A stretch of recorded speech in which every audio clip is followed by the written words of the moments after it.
मुस्लिमांच्या टाउनशिपवरनं नव्या वादाला तोंड फुटलंय।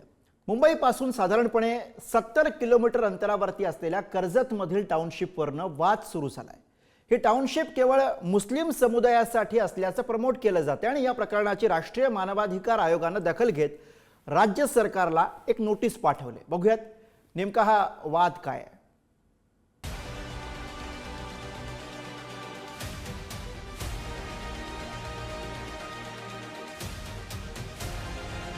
मुंबई जवळील कर्जत तालुक्यात सुकून एम्पायर नावाची टाउनशिप उभारली जाते।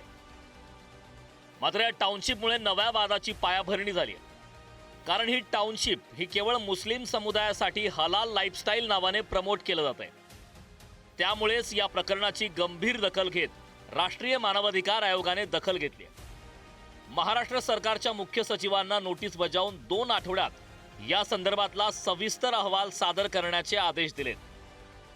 मुंबईजवळच्या नेरळमध्ये सुकून टाउनशिपचा एका विशिष्ट धर्मासाठी फक्त मुस्लिम धर्मियांसाठीच इथं घरं मिळतील, आपल्या धार्मिक आचार विचारांचं पालन करता येईल अशा पद्धतीची जाहिरात बघितली आणि प्रचंड धक्का बसला। एका विशिष्ट धर्मासाठीच इथं घरं मिळतील हे असंविधानिक आहे, असंसदीय आहे, बेकायदेशीर आहे आणि एका विशिष्ट प्रकारच्या विचारधारेलाच आम्ही घरं विकू हा सरळ सरळ धार्मिक भेदभाव आहे।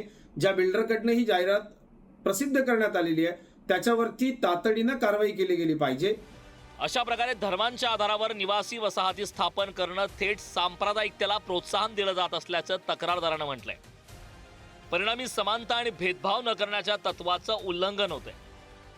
दरम्यान या प्रकल्पाला कोणत्या तरतुदीनुसार मान्यता दिली हे सरकारने स्पष्ट करावे असे निर्देश राष्ट्रीय मानवाधिकार आयोगाने दिलेत।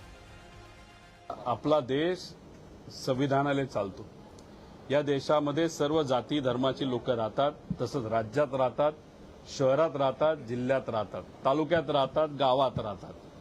त्यामुळे अशा पद्धतीने जर कुणी कुठल्याही समाजाचा एखादा मुद्दा घेऊन, जाती धर्माचा मुद्दा घेऊन एखादी टाउनशिप जर प्रमोट करत असेल ते संविधानाच्या विरोधात आहेत। त्यामुळे सरकारने बाबतीत कुठे ना कुठे निर्णय घ्यावा, कारवाई तिथं करावी।